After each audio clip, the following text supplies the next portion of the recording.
हम लोगों ने प्रीवियस क्लास में कैश फ्लो के बेसिक्स को कुछ कवर किया था और उसके बेसिक्स बहुत इंपॉर्टेंट हैं कैश फ्लो के। मैंने आपको क्या सिखाया था प्रीवियस क्लास में कि आपको बिजनेस की एक्टिविटीज को 3 पार्ट में ब्रेक करना होगा। तो जो भी बिजनेस की एक्टिविटीज है उसको आप पहले तो ब्रेक करोगे ऑपरेटिंग के पार्ट में, दूसरा पार्ट रहेगा इन्वेस्टिंग का और तीसरा पार्ट रहेगा फाइनेंसिंग का। ठीक, तो आपको कैश फ्लो में एक्चुअली यही काम करना है, आपको चेक करना है कि आपके ऑपरेटिंग एक्टिविटीज में कितना कैश का इनफ्लो है, कितना कैश का आउटफ्लो है। सेम आपके इन्वेस्टिंग एक्टिविटीज में कितना इनफ्लो है, कितना आउटफ्लो है, एंड बिजनेस के फाइनेंस में कितना इनफ्लो आउटफ्लो हो रहा है। और इन द प्रीवियस क्लास हम लोगों ने पूरा डिस्कस किया था इसको इन डिटेल्स कि बैलेंस शीट में कौन सा कंपोनेंट इन्वेस्टिंग का होता है, कौन सा कंपोनेंट आपका ऑपरेटिंग का रहेगा, कौन सा कंपोनेंट आपका इन्वेस्टिंग का रहेगा, कौन सा फाइनेंसिंग का रहेगा। सेम वे हमने P&L अकाउंट भी डिस्कस किया था। ठीक, कैश फ्लो में जो सबसे इंपॉर्टेंट पार्ट होता है वो होता है ऑपरेटिंग। बिकॉज बोर्ड एग्जाम में अगर कुछ भी डिफिकल्टीज बनती हैं तो सिर्फ और सिर्फ कहां बनेंगी, ऑपरेटिंग के पार्ट में ही बनेंगी। और एक दो बार तो बोर्ड एग्जाम में ऐसा भी हुआ है कि they asked only to make the operating part, means investing financing आपसे पूछा ही नहीं गया। एक दो बार ऐसा हो चुका है बोर्ड एग्जाम में। ठीक, तो ऑपरेटिंग के लिए सबसे बेस्ट वे क्या है, जो आपका प्रॉफिट का चार्ट है अगर वो आपके माइंड में है तो आपके लिए ऑपरेटिंग पार्ट बहुत ईजी हो जाएगा। मैंने आपको क्या सिखाया था, आपके पास ग्रॉस प्रॉफिट होता है, ग्रॉस प्रॉफिट से आप नेट प्रॉफिट पे जाते हो, इस नेट प्रॉफिट से आप टैक्स पे करते हो, टैक्स पे करने के बाद जो प्रॉफिट बचा उस पे आप डिविडेंड वगैरह पे करते हो। पहले प्रेफरेंस का रहेगा डिविडेंड, इसके बाद जो प्रॉफिट बचता है आपके पास उस पे आप इक्विटी का डिविडेंड पे करोगे, और इसके बाद जो प्रॉफिट बचेगा बिजनेस में आपके पास एक्चुअली वो बैलेंस शीट के अंदर जाता है, आपके रिजर्व एंड सरप्लस का पार्ट बनेगा ये। तो भी मेरी बात को बहुत ध्यान से सुनो। इन द प्रीवियस क्लास हम लोगों ने क्या बोला था कि कैश फ्लो का जो पहला वर्डिंग है वो क्या है, net profit before tax. Means आपको कैश फ्लो को स्टार्ट करने के लिए ये प्रॉफिट चाहिए, you need net profit before tax. और आप अपने क्वेश्चन को स्टार्ट कहां से करोगे, रिजर्व एंड सरप्लस से। Means in the examination they will give you 2 balance sheet और उस बैलेंस शीट से स्टार्ट करना है आपको अपने क्वेश्चन को। तो दैट मींस अगर आप अपने क्वेश्चन को रिजर्व एंड सरप्लस से स्टार्ट करते हो तो पहले आपको रिवर्स ऑर्डर में ऊपर जाना पड़ेगा, बिकॉज ये आपका प्रॉफिट है, नेट प्रॉफिट बिफोर टैक्स, और आपको अपना कैश फ्लो इस प्रॉफिट से स्टार्ट करना। तो यहां तक पहुंचने में देयर आर 2 एडजस्टमेंट्स। एक तो एडजस्टमेंट रहेगा टैक्स का और दूसरा एडजस्टमेंट रहेगा डिविडेंड का। इन 2 एडजस्टमेंट्स को सॉल्व करने के बाद ही आप टैक्स यहां पे पहुंचोगे नेट प्रॉफिट बिफोर टैक्स पे। एंड बोर्ड एग्जाम की मैं अगर बात करूं, you will not believe, board exam में कैश फ्लो में there are only 3 adjustments, 1 for tax, 1 for dividend and 1 for depreciation. Board exam में कोई भी सम आएगा कैश फ्लो का, इसमें सिर्फ 3 एडजस्टमेंट्स आती हैं, एक टैक्स का रहेगा, एक डिविडेंड का रहेगा, एक डेप्रिसिएशन का रहेगा। डेप्रिसिएशन को तो डेफिनेटली आता ही आता है एडजस्टमेंट, भले टैक्स डिविडेंड का ना आए। तो हम लोग आज हम लोग क्या सीखने वाले हैं यहाँ पे कि मुझे रिजर्व से स्टार्ट करके नेट प्रॉफिट बिफोर टैक्स पे कैसे पहुंचना है। बिकॉज यहां पे पहुंचने के लिए भी आपको 2 एडजस्टमेंट सॉल्व करनी है, एक डिविडेंड का है और एक टैक्स का रहेगा आपका। ठीक, तो स्टार्ट करते हैं आज की क्लास को फिर। तो पहले मैं आता हूं एडजस्टमेंट फॉर टैक्स। ये बहुत इजी एडजस्टमेंट होगा टैक्स का, और इसमें जो भी केसेस बन सकते हैं बोर्ड एग्जाम में मैं सारे केसेस आपसे आज डिस्कस करने वाला हूं। ठीक, हम लोग जो टैक्स पे करते हैं, देखो आपने नेट प्रॉफिट पे टैक्स पे किया। अब मैंने आपको क्या बोला था कि आपको पहला टास्क यहां पर क्या है कि आप रिजर्व एंड सरप्लस से स्टार्ट करोगे और आपको जाना है नेट प्रॉफिट बिफोर टैक्स पे। तो दैट मींस आपको यहां पे टैक्स ऐड करना होगा if you want to move in the reverse order. Tax को ऐड करोगे, डिविडेंड को भी आप ऐड करोगे, then you will get the net profit before tax. तो देखो टैक्स के एडजस्टमेंट पे मैं अगर आऊं, इसमें कौन कौन से केसेस बन जाते हैं। केस नंबर 1, सबसे इजी केस जो सपोज क्वेश्चन में आपसे बोला हुआ है, tax paid during the year. Simple लिखा होगा tax paid during the year, amount लिखा हुआ से ₹40,000। सबसे सिंपल केस है ये, बिकॉज डायरेक्टली आपको उन्होंने दे दिया कि आपने इतना टैक्स पे किया है ड्यूरिंग द ईयर। तो आप कुछ नहीं करोगे, इसी टैक्स को उस रिजर्व में जहां से आपने स्टार्ट किया है उसमें ये 40,000 रुपीज ऐड कर दोगे, बिकॉज आपको रिवर्स ऑर्डर में ऊपर जाना है to get the profit before tax. ठीक, तो सबसे सिंपल केस है, क्वेश्चन में डायरेक्टली गिवन होगा टैक्स पेड आपने इतना किया 40,000 रुपीज, और ये केस नॉर्मली एग्जाम में आता नहीं है। केस नंबर 2 पे आता हूं मैं अभी।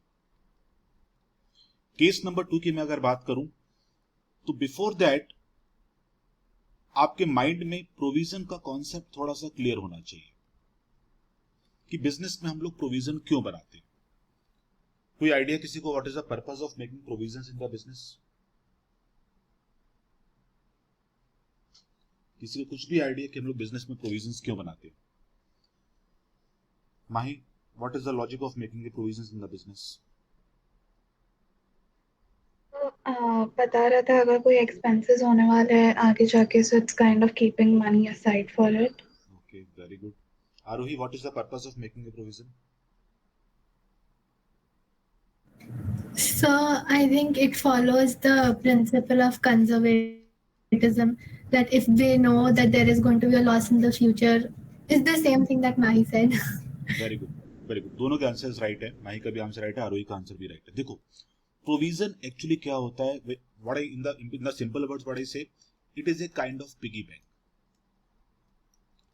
और इस पिगी बैंक में आप अपने प्रॉफिट का एक पार्ट सेव करते हो। क्यों करते हो? अपने फ्यूचर को सिक्योर करने के लिए। अभी सोचो ना, आप घर में सेविंग हम लोग क्यों करते हैं? हम लोग कभी सेविंग पास्ट के लिए नहीं करते, हम लोग हमेशा सेविंग करते हैं फ्यूचर के लिए। तो प्रोविजंस जो बनते हैं वो बनते हैं फ्यूचर के लिए, नॉट फॉर द पास्ट। तो इफ यू नो कि मुझे फ्यूचर में कुछ टैक्स पे करना है, मुझे फ्यूचर में डेप्रिसिएशन चार्ज करना है, फ्यूचर में कुछ बैड डेब्ट्स हो सकते हैं, तो उन सब के लिए हम लोग करते क्या है, प्रोविजन बनाते हैं। और प्रोविजन में मनी कहां से आता है? प्रोविजन में मनी आता है प्रॉफिट से। प्रोविजन में मनी कहां से आएगा? प्रॉफिट से। एक चीज को क्लियर रखो यहां पे कि प्रोविजन जो बनेंगे बिजनेस में, provisions are made for the future, not for the past.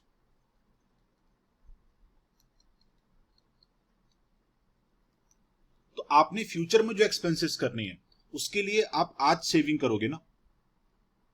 और हम लोग कभी वैसा तो नहीं होगा ना कि आप सेविंग एक्सपेंसेस करने के बाद करोगे, पहले आप सेविंग करोगे, उससे आप एक्सपेंसेस करोगे। तो provision is a kind of saving only. Provision में आप करते क्या हो? प्रॉफिट का एक पार्ट आप लाके इसमें सेव करते हो, और उसका पर्पस क्या है कि फ्यूचर में जब आप उन एक्सपेंसेस को करोगे तो आप इस पिगी बैंक को यूज करोगे to settle that expenses. Suppose say for example आपने कार परचेज करना है, ठीक है ना, आपने क्या परचेज करना है? कार परचेज करना है। उस कार को परचेज करने के लिए सपोज आपने अपने घर में एक पिगी बैंक बना लिया,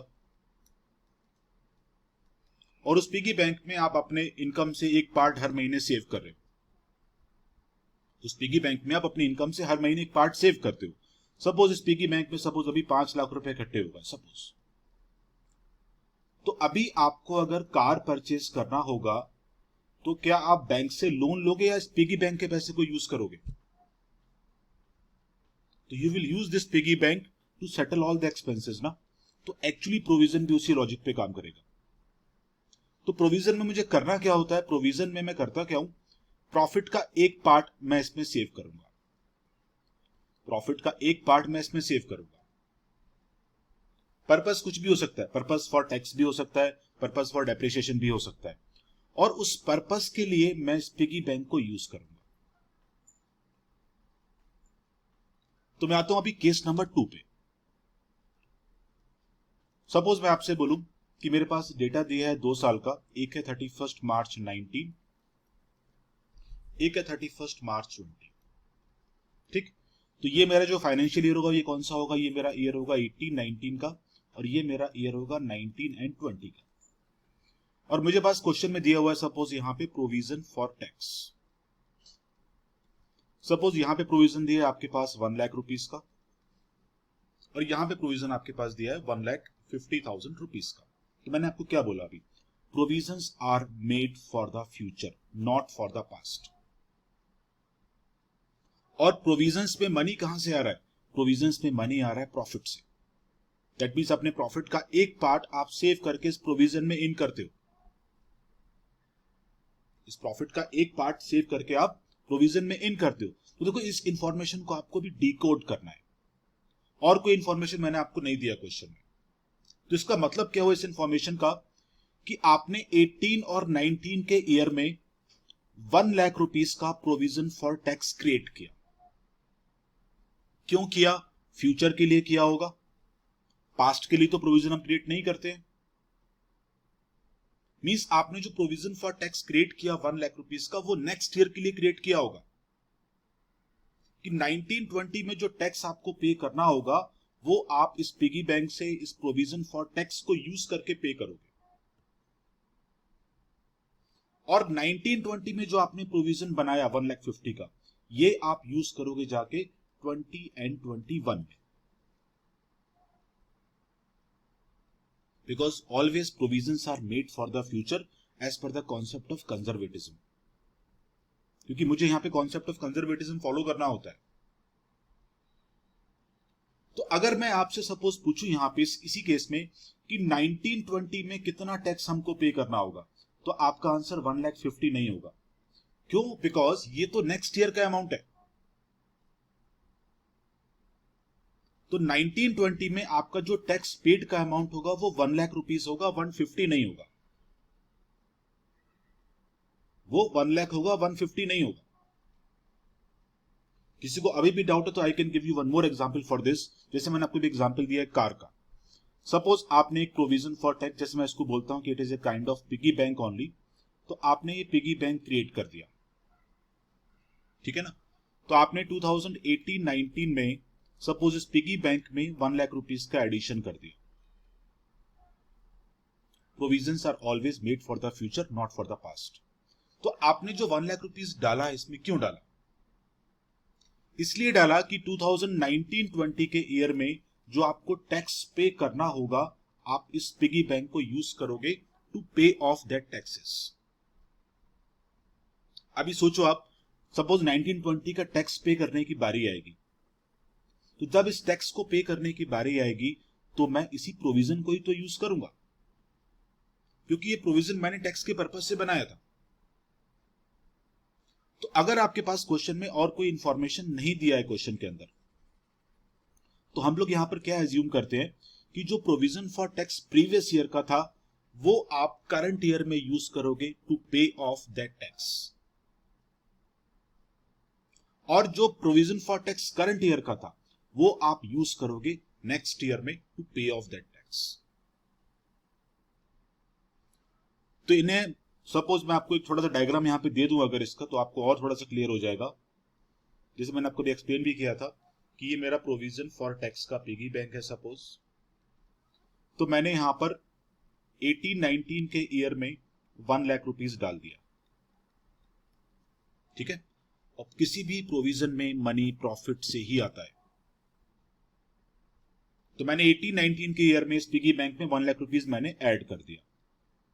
तो अभी मुझे जब 1920 का टैक्स पे करना होगा तो मैं इस 1 लाख रुपीस को यूज करूंगा to pay of that tax.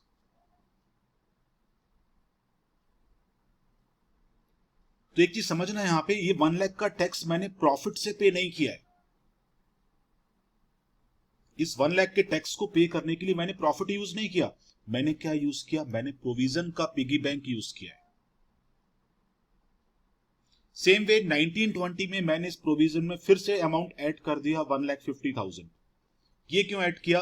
Because इस अमाउंट को मैं यूज करूंगा 20 और 21 में to pay off the tax of the next year. तो प्रोविजन इस कॉन्सेप्ट पे काम करता है। तो अपने माइंड में एक शॉर्टकट रखो, जो करंट ईयर का प्रोविजन है वो नेक्स्ट ईयर यूज होगा, जो नेक्स्ट ईयर बना वो उससे नेक्स्ट ईयर यूज होगा। तो अगर इस इंफॉर्मेशन में आपसे ये पूछा जाए कि टैक्स पेड कितना होगा करंट ईयर का, तो आप यहां पे 1,50,000 नहीं बोल सकते, बिकॉज 150 तो अगले साल का यूज है, अगले साल का अमाउंट है। तो इस इंफॉर्मेशन में जो टैक्स पेड का अमाउंट होगा वो 1 लाख रुपीस ही रहेगा। और अगर मैं आपसे पूछूं कि आपने प्रॉफिट से कितना मनी विड्रॉ किया, तो टैक्स पेड तो आपने प्रोविजन से किया ना, प्रॉफिट से नहीं किया है। तो आपने प्रॉफिट से जो मनी विड्रॉ किया वो आपने 1,50,000 किया है to add that in the provision. तो यहां पे टैक्स पेड रहेगा 1 लाख रुपीस का, एंड प्रॉफिट से जो मनी आपने विड्रॉ करके प्रोविजन में एड ऑन किया वो रहेगा 1,50,000 रुपीस का। तो while solving the cash flow, जैसे मैंने बोला कि आप रिजर्व से स्टार्ट करोगे तो आप 1 लाख रुपीस ऐड नहीं करोगे यहां पे, बिकॉज ये 1 लाख का टैक्स पे करने के लिए आपने प्रॉफिट से मनी नहीं निकाला है, आपने ये मनी प्रोविजन से निकाला है। और ये प्रोविजन लास्ट ईयर ही बन गया था, इस साल नहीं बना है प्रोविजन। तो आपने प्रॉफिट से कौन सा मनी विड्रॉ किया? आपने प्रॉफिट से विड्रॉ किया 1,50,000 रुपीस। तो इस केस में आप 1,50,000 यहां पे ऐड करोगे। इन शॉर्टकट इसका समरी में अगर आपको दे दूं तो चाहो तो इसको आप याद भी कर लो, तो कोई डिफिकल्टी नहीं होगी इसमें भी याद करने में। तो अगर कभी भी आपके पास ऐसा केस बनता है प्रोविजन फॉर टैक्स का, previous year and current year दोनों आपके पास दिए हैं। सपोज यहां पे 1 लाख है, यहां पे 1,50,000 है, तो एज ए शॉर्टकट अपने माइंड में रखो आप कि जो करंट ईयर का प्रोविजन होगा वो आप ऐड करोगे इन रिजर्व एंड सरप्लस, और जो प्रीवियस ईयर का प्रोविजन फॉर टैक्स रहेगा वो आप माइनस करोगे deduct at the end of operating activity. तो ये आपका कॉन्सेप्ट है प्रोविजन फॉर टैक्स का। बोलो कि इस चीज को आप मेमोराइज नहीं करो, मैं तो वही एडवाइस करूंगा, समझो इस चीज को, बिकॉज प्रोविजंस बनते हैं फ्यूचर के लिए, पास्ट के लिए नहीं। तो ये हमारा हो गया case number 2। Coming to case number 3। Case number 3 में कैसा इंफॉर्मेशन मिल सकता है आपको? ऐसा कुछ बोला जाएगा आपको कि प्रोविजन फॉर टैक्स, सपोज बात करूं मैं 31 मार्च 19 एंड 31 मार्च 20, डेटा आपके पास 2 इयर्स का दिया हुआ है। सपोज यहां पे लिखा है, से for example they have mention 1 lakh rupees, और यहां पे लिखा है 1,25,000 रुपीस, और नीचे लिखा होगा एडजस्टमेंट में एक और लाइन लिख देंगे, वो tax paid during the year, tax paid during the year, during the year 1920, से इट इज एज ₹70,000 सपोज। ये आपको टैक्स पेड साथ में दे देंगे अभी, तो इसको भी समझो। देखो, टैक्स पेड जो आपने ड्यूरिंग द ईयर किया वो उसके लिए आपने प्रीवियस ईयर का प्रोविजन यूज किया होगा। तो देखो अभी आप समझना इस चीज को, आपके पास एट द बिगिनिंग कितना प्रोविजन था? आपके पास 1 लाख रुपीस था। इस प्रोविजन में से आपने 70,000 रुपीज यूज कर लिया to pay off the taxes. तो लॉजिकली आपके प्रोविजन में कितना मनी बचना चाहिए? You should have only 30,000 rupees in the provision for tax, but as per the question आपके पास कितना प्रोविजन है? आपके पास प्रोविजन फॉर टैक्स है 1,25,000 रुपीज का। तो दैट मीन्स आपने कुछ ना कुछ मनी प्रोविजन में ऐड किया होगा, और कितना ऐड किया होगा आपने यहां पर 95,000 रुपीज ऐड किया होगा। तो इतना मनी आपने अगर प्रोविजन में ऐड किया तो पैसा कहां से आया होगा? प्रॉफिट से आया होगा। ये मनी कहां से आया होगा? प्रॉफिट से आया होगा। बट इस इंफॉर्मेशन को आप एग्जाम में ऐसे मत शो करना, इसको आपको प्रॉपर वे में, एक लेजर वे में शो करना पड़ेगा। तो you have to make a working note for this and you will make a ledger for provision for tax.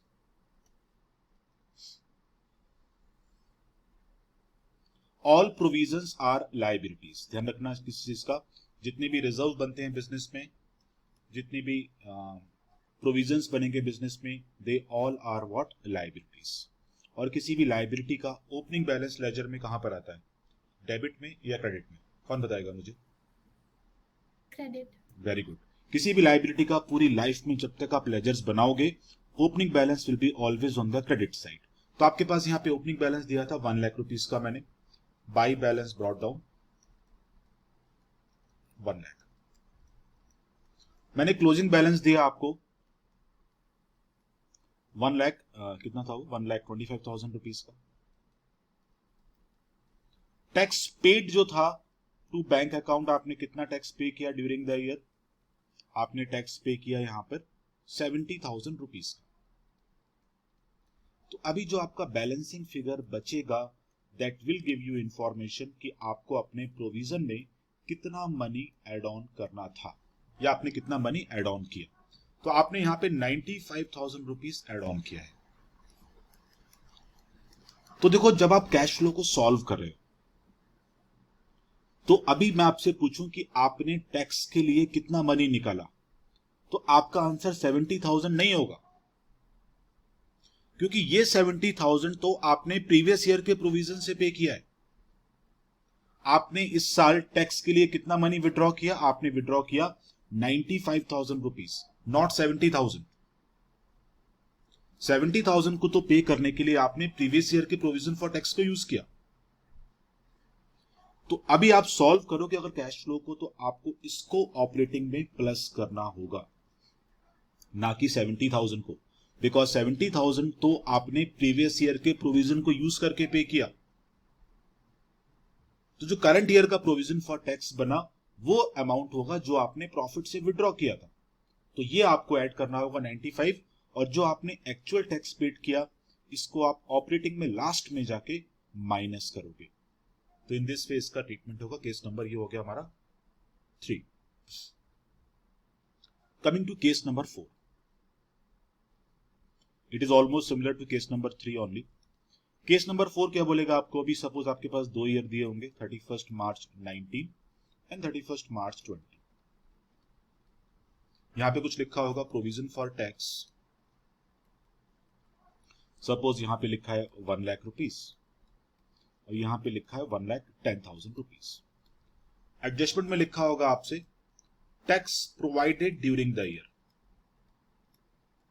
Tax provided during the year. ध्यान रखना, टैक्स प्रोवाइडेड का मतलब टैक्स पेड नहीं होता है। बच्चे यहां पे मिस्टेक करते हैं। टैक्स प्रोवाइडेड का मतलब कभी भी टैक्स पेड नहीं होगा। इसका मतलब है कि आपने इतना मनी प्रोविजन में एड ऑन किया। तो सपोज आपसे बोल रहा हूं tax provided during the year से इट इज ₹60,000 सपोज। तो इसका मतलब यह हुआ कि आपने अपने प्रोविजन में इतना मनी एड ऑन किया। तो देखो अभी आप यहां पे आपके पास एट द बिगिनिंग कितना प्रोविजन था? 1 लाख रुपीज का। एज पर द इंफॉर्मेशन आपने प्रोविजन में कितना टॉपअप किया? आपने टॉपअप किया 60,000 रुपीज का। तो आपके पास प्रोविजन कितना होना चाहिए था? It should be 1,60,000 rupees. But as per the question कितना प्रोविजन है आपके पास? ओनली 1,10,000। दैट मीन्स आपने इस साल 50,000 रुपीज का टैक्स पे किया होगा। बट इस इंफॉर्मेशन को आपको लेजर में ही शो करना होगा। तो again we will make a ledger for this provision for tax.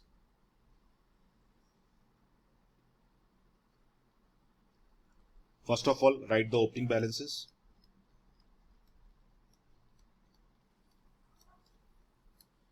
Debit credit.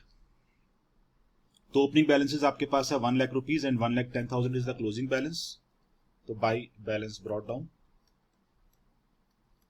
1 lakh rupees is the opening balance and 1,10,000 rupees is the closing balance.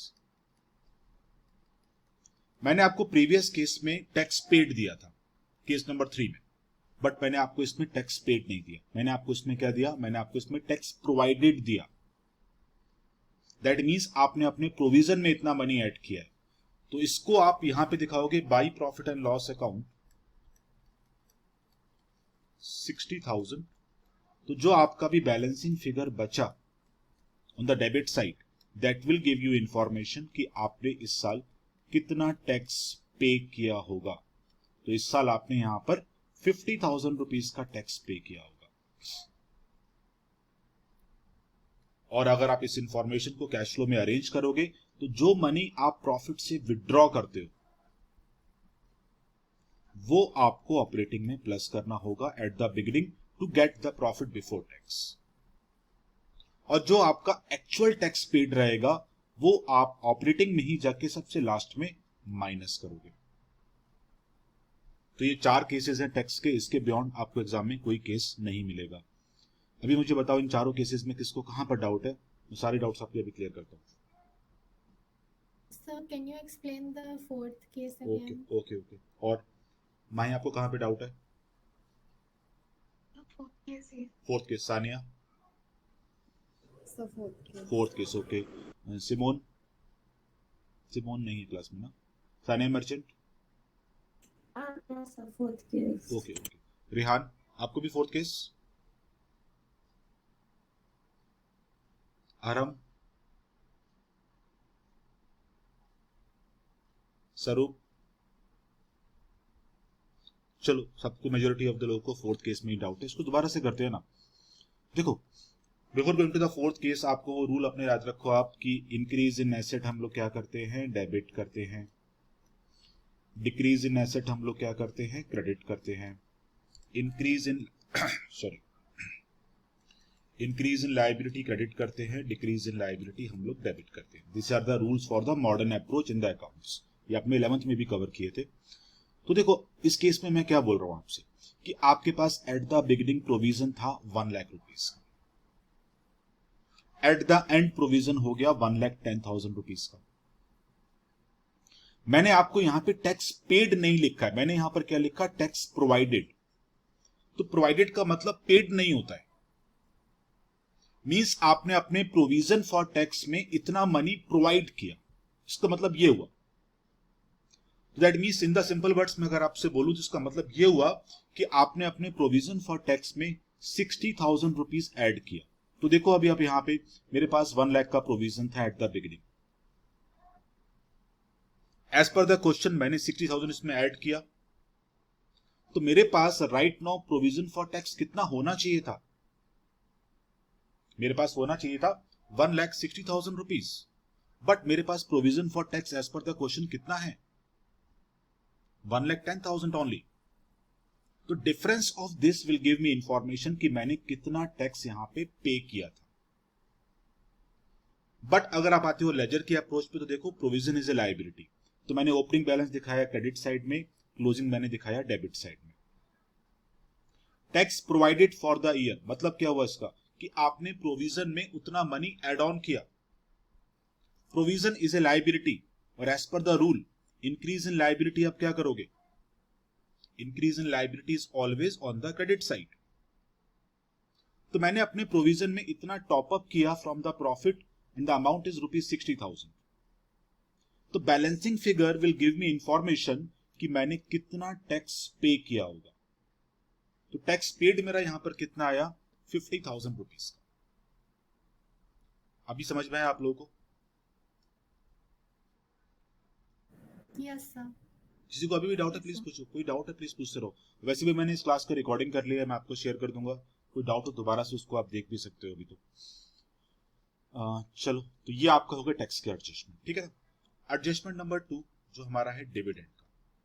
Usually आजकल ये बोर्ड एग्जाम में कम आता है, अदरवाइज पहले ये काफी आता था एडजस्टमेंट्स. कम क्यों आता है, किसी कुछ आइडिया? स्कूल में कुछ सिखाया होगा ना प्रोविजन फॉर डिविडेंड के बारे में,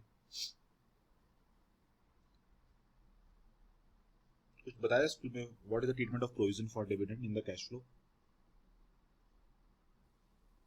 कोई आइडिया नहीं किसी को? चलो कोई बात नहीं, मैं सिखाता हूँ. देखो डिविडेंड हम लोग किसको पे करते हैं, either to the preference share और टू द इक्विटी शेयर. ठीक है ना.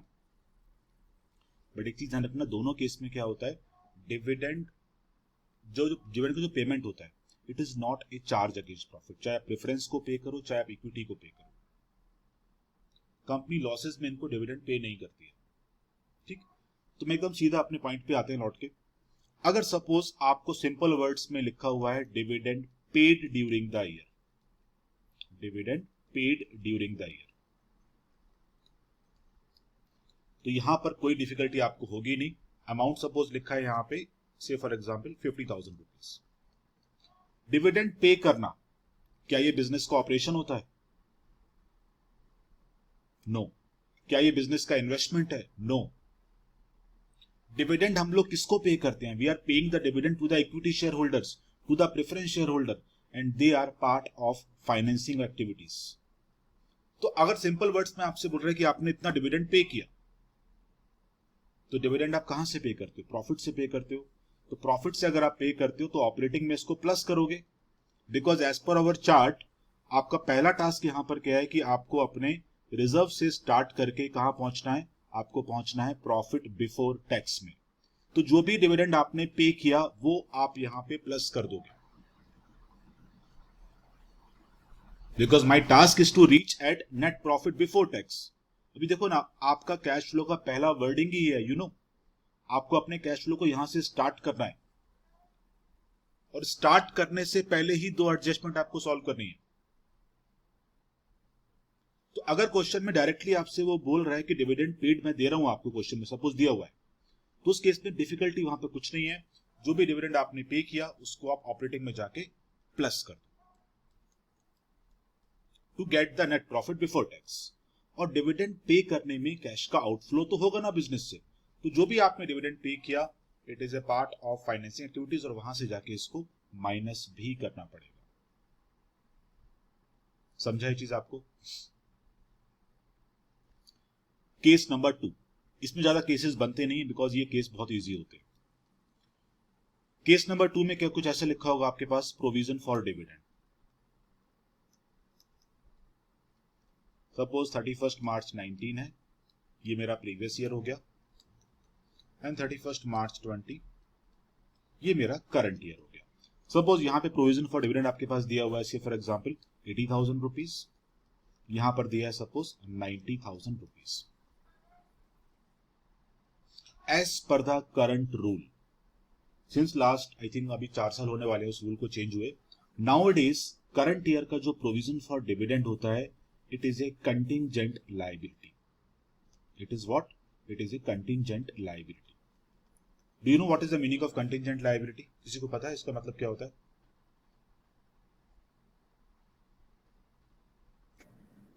Sir, it's a liability that we might have to pay in the future, but not right now. Very good. तो प्लीज बहुत ध्यान से समझना इस एडजस्टमेंट को। Last I think 3 to 4 years पहले कुछ चेंजेस हुए थे इसमें। From that point onwards current year का जो प्रोविजन फॉर डिविडेंड रहता है that is a contingent liability. पूरे कैश फ्लो में इसका ट्रीटमेंट आपको कहीं पर भी नहीं करना होता है, because as per the rule हम लोग कभी भी कंटिंजेंट लायबिलिटी को बैलेंस शीट के अंदर शो नहीं करते। It is always shown outside the balance sheet. तो पूरे कैश फ्लो में आपको इसको ट्रीटमेंट को कोई कुछ भी नहीं करना। आपको अगर दिया है तो भी टच मत करो।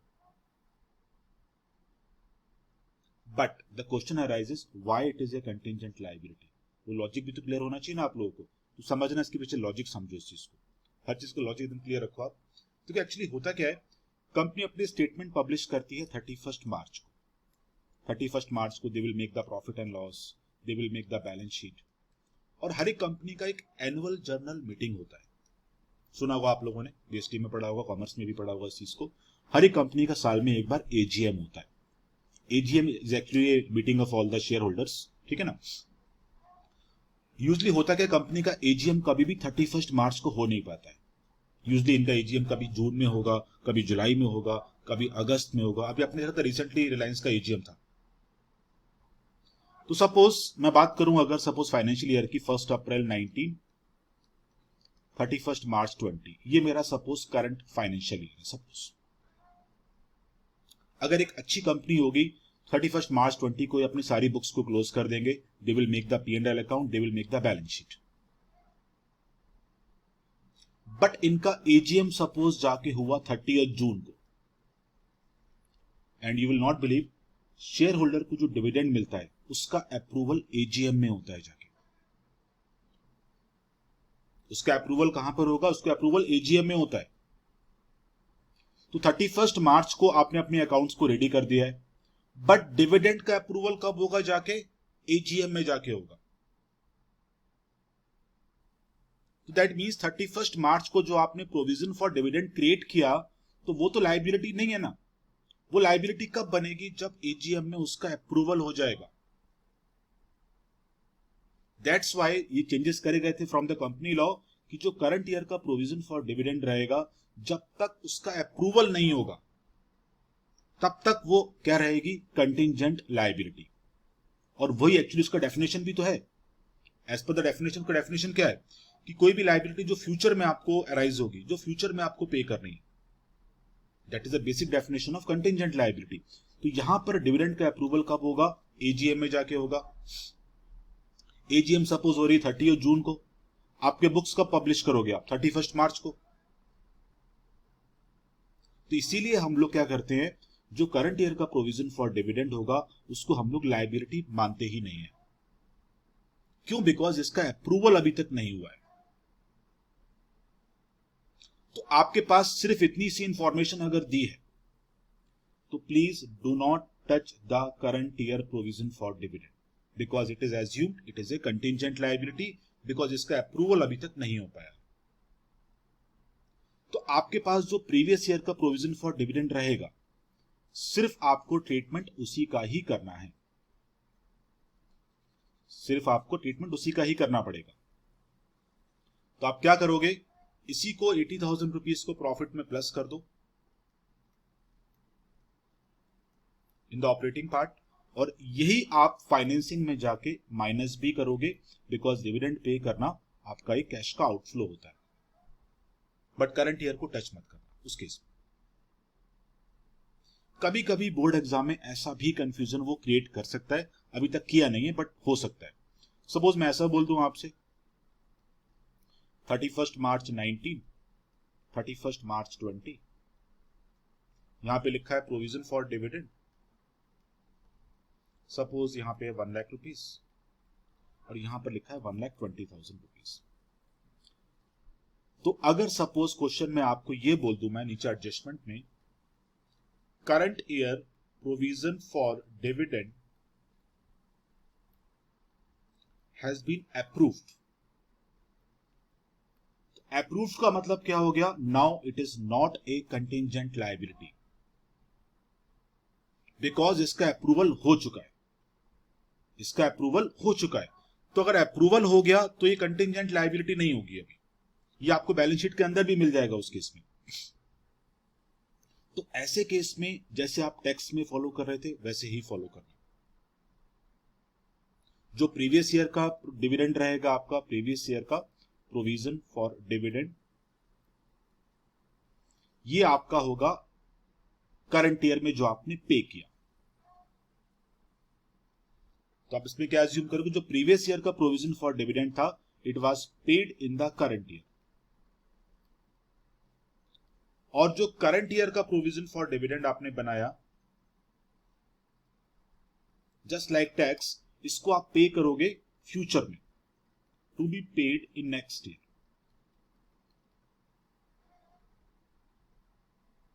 To be paid what in next year. तो करना क्या है इन द सिंपल वर्ड्स में अगर आपको बोलूं तो जो करंट ईयर का प्रोविजन फॉर डिविडेंड होगा जस्ट लाइक टैक्स, इसको आप ऑपरेटिंग में इनिशियली प्लस कर दोगे to get the profit before tax, और जो प्रीवियस ईयर का प्रोविजन फॉर डिविडेंड होगा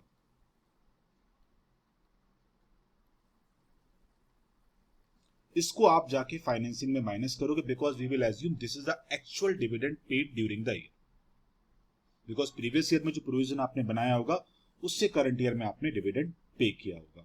तो ये आपका हुआ डिविडेंड का एडजस्टमेंट, इसके बियॉन्ड कोई डिफिकल्टी आएगी नहीं इसमें।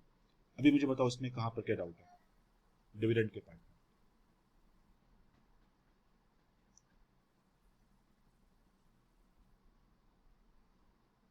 डिविडेंड का एडजस्टमेंट क्लियर हुआ आप लोगों को? कोई डाउट तो प्लीज ओके, कोई डाउट तो प्लीज मुझे बताओ।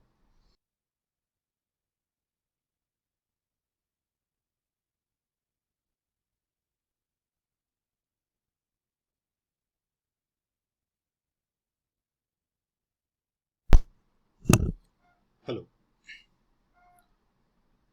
हाँ बताओ मुझे, किसी को यहाँ पे डाउट है कुछ एडजस्टमेंट में इसमें डिविडेंड का और टैक्स का? 3 एडजस्टमेंट पे पूरा कमांड रखना है आपको, डिविडेंड का, टैक्स का और तीसरा डेप्रिसिएशन का। डेप्रिसिएशन तो डेफिनेटली बोर्ड एग्जाम में अगर सम आएगा तो उस एडजस्टमेंट के बिना सम आता ही नहीं है। तो आते हैं अभी एडजस्टमेंट नंबर 3 पे। तो देखो मैं आपको बार बार एक चीज से फोकस करा रहा हूं, वो मेन चीज क्या है, ऑपरेटिंग प्रॉफिट पे पहुंचना है आपको। मैं बार बार आपको ये बोलता हूं कि अगर आप यहां तक सही सलामत पहुंच गए तो आपका कैश फ्लो कोई रॉन्ग कर ही नहीं सकता है, बिकॉज सारी एडजस्टमेंट इसके बीच में आएंगी। तो देखो अभी जैसे आपने यहां पे स्टार्ट किया था रिजर्व से, है ना, तो आप रिवर्स ऑर्डर में जा रहे हो अभी, तो आपने यहां पे डिविडेंड का एडजस्टमेंट किया, फिर जो प्रॉफिट बचा उसमें आपने टैक्स को प्लस कर दिया। अभी आप कहां पहुंच गए? अभी आप पहुंच गए नेट प्रॉफिट बिफोर टैक्स पे। अभी आप कहां पहुंच गए? नेट प्रॉफिट बिफोर टैक्स पे। थोड़ा सा जाएंगे फ्लैशबैक में। अभी मैंने आपको कल एक फॉर्मेट सिखाया था प्रॉफिट एंड लॉस का, और ये फॉर्मेट क्या था आपका? इसको आपने स्टार्ट किया था बाई ग्रॉस प्रॉफिट से, और यहां पर आपने एक्सपेंसेस को शो किया, सैलरी वगैरह, सैलरी पे करना, देन इंटरेस्ट ऑन लोन पे करना, देन कुछ डेप्रिसिएशन वगैरह होता है आपका इधर डेबिट साइड में, अमर्टाइजेशन वगैरह होता है आपका यहाँ पे, ठीक है। उसके अलावा कुछ भी हो सकता है, पोस्टेज एंड ऑल, सब कुछ आप यहीं पे शो करते हो। कुछ इनकम्स भी आपको हो सकती हैं, by interest received, by dividend received, कुछ भी इनकम हो सकती है, by rent received, by profit on sale of asset, है ना। इसके बाद आपको मिलेगा आपका नेट प्रॉफिट, है ना। तो अभी देखो आप नेट प्रॉफिट से आप उसके बाद कहां पहुंचे थे? नेट प्रॉफिट से फिर आपने क्या पे किया था? आपने यहां पे टैक्स पे किया था। टैक्स पे करने के बाद जो प्रॉफिट बचा उससे आपने डिविडेंड पे किया, और इसके बाद जो प्रॉफिट बचा उसको हम लोग क्या बोलते हैं कि हमारा रिजर्व है, and this reserve will go to balance sheet. तो अभी तक आपने क्या सीखा? आपने ये सीखा कि मुझे रिजर्व से चल के नेट प्रॉफिट बिफोर टैक्स पे कैसे पहुंचना है, because this is the net profit before tax. That means अभी आप यहां पर पहुंच चुके हो। अभी आप कहां पर आ गए? अभी आप यहां पहुंच चुके हो, और इसी बीच में आपने दो एडजस्टमेंट को सॉल्व कर दिया, एक टैक्स का था, एक डिविडेंड का था। अभी आपको और ऊपर जाना है, बिकॉज मुझे मेरे बिजनेस का ऑपरेटिंग प्रॉफिट चाहिए। तो इस नेट प्रॉफिट में आप ये सारी इनकम्स को ऐड कर चुके होंगे, and these incomes are what? These incomes are non operating incomes. इस नेट प्रॉफिट में आप इंटरेस्ट ऑन लोन माइनस कर चुके होंगे। This expenditure is what? Non operating expenditure. इस प्रॉफिट में से आप डेप्रिसिएशन, अमोर्टाइजेशन वगैरह माइनस कर चुके होंगे।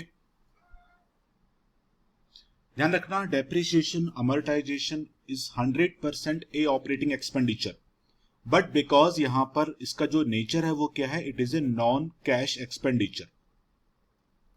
डेप्रिसिएशन में, अमोर्टाइजेशन में कैश का आउटफ्लो नहीं होता है, तो इसीलिए हम लोग कैश फ्लो में इसको प्लस करते हैं। तो अभी आपका एक टास्क यहां पे, अगला टास्क यहां पे क्या रहेगा?